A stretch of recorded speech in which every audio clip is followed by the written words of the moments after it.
The question that manipulators fear most. Manipulation doesn't collapse when you expose the lie. It collapses when you expose the intention.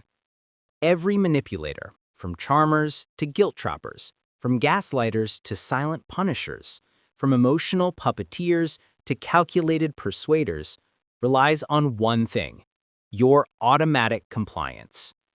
The moment you react without thinking, without pausing, without questioning, they win. Manipulation survives in the dark space between stimulus and response. But there is one question that drags their tactics into the light. A question simple enough to ask in a whisper, powerful enough to crack their entire structure. Why do you need me to do this? Not what do you want, not what should I do, not what did I do wrong, but why? Because manipulation thrives on assumed motives and dies when motives must be explained.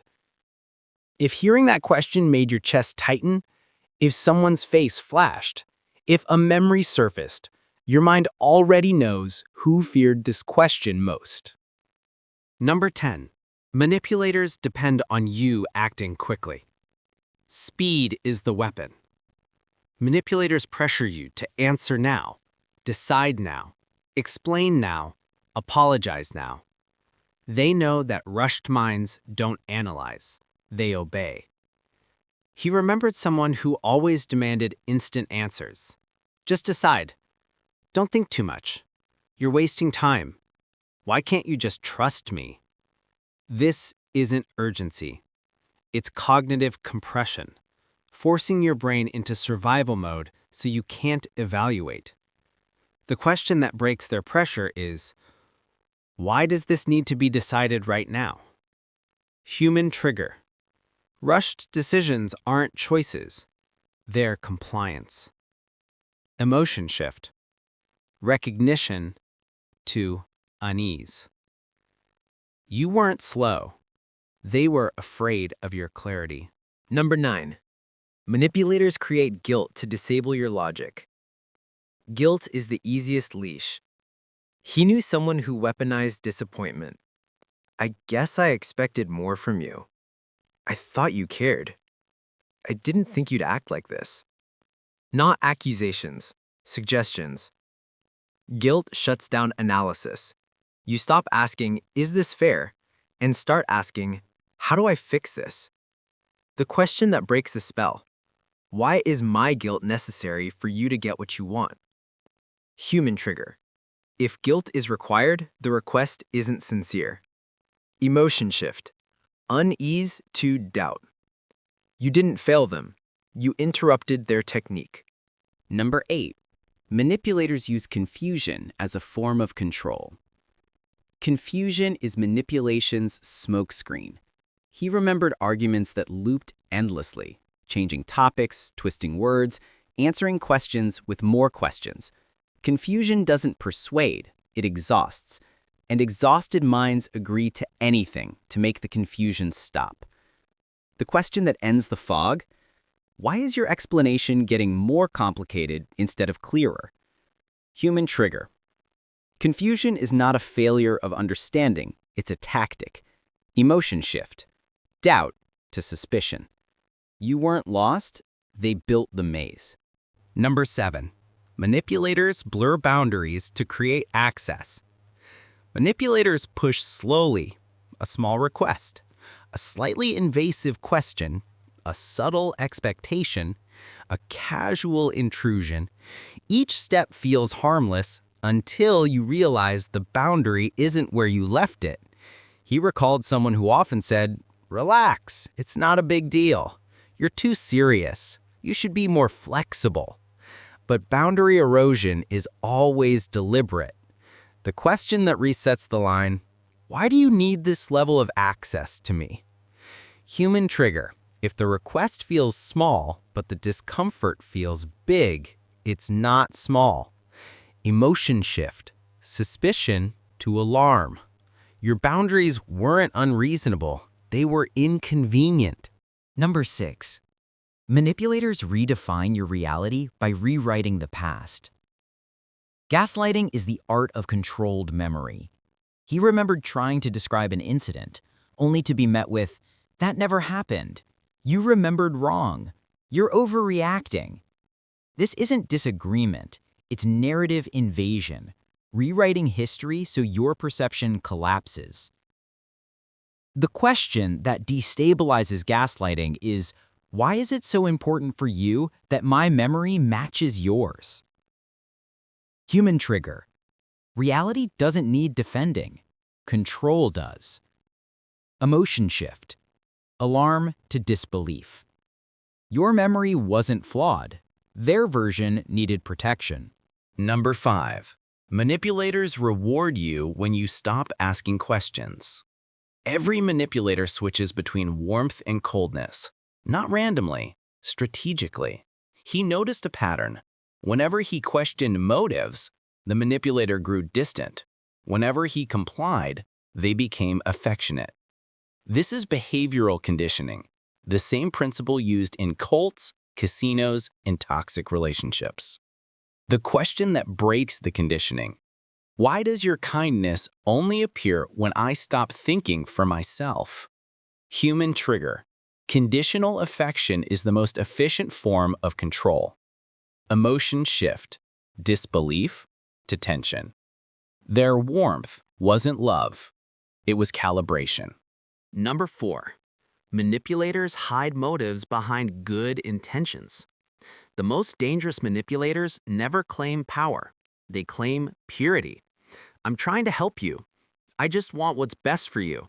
You're misunderstanding me. Intent becomes the shield that protects their tactics.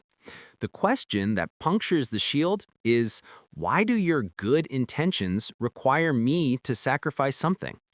If the intention is truly good, it builds. It doesn't drain. Human trigger. Manipulation often hides inside the language of caring. Emotion shift, tension to chill. They weren't helping, they were harvesting. Number 3. Manipulators need you to doubt yourself. Self-doubt is the soil where manipulation grows. He remembered becoming hesitant, questioning his tone, his feelings, his memory, his logic. Not because he changed, but because someone kept adjusting the mirror. Manipulators don't want obedience. They want self-erasure, a version of you that checks in with them before checking in with yourself. The question that stops the erosion: why do you need me to feel unsure of myself for this to work? Human trigger. Manipulators don't overpower you. They underpower you. Emotion shift. Chill to collapse. Your doubt wasn't natural. It was engineered. Number 2. Manipulators expand control by limiting your choices. Manipulation grows by shrinking the options. He was often told, "You have no choice. This is the only way. If you cared, you'd do this. Everyone else agrees." Choice constriction creates desperation, and desperate minds don't resist. The question that reopens the world: why are you presenting this as my only option? Human trigger. If someone reduces your choices, they're reducing your freedom. Emotion shift. Collapse to awareness. You didn't lack options, they restricted them. Number 1. The master question, the one that ends the manipulation. Every tactic, every trick, every psychological trap depends on one thing: your silence. Manipulators can justify pressure, guilt, confusion, rewritten memories, conditional affection, fake intentions, reflective self-doubt, and restricted choices as long as you don't ask the one question they cannot answer. Why do you need me to do this? This question forces them to reveal the part they hide most: their motive. And manipulation cannot survive once motive becomes visible. Human trigger. Intent is the skeleton key that unlocks every psychological trap. Emotion shift. Awareness. Into quiet shock. You didn't escape the manipulation. You exposed it. The mind that finally sees itself. If someone's voice echoed, if a memory resurfaced, if a past relationship or a familiar conversation appeared in your mind, that wasn't weakness. It was awakening. Manipulation doesn't end when you fight it. It ends when you recognize the pattern beneath it. Their tone, their urgency, their confusion, their guilt, their narratives, their rewards, their boundaries, their motives. All of it collapses under one question. Why do you need this from me? This question returns power to the only place it was ever stolen from, your awareness. If your breath feels lighter, if your chest feels warmer, if something inside you feels like it moved, that is clarity, and clarity is immunity. Share this video before someone else mistakes pressure for love, confusion for communication, obedience for harmony.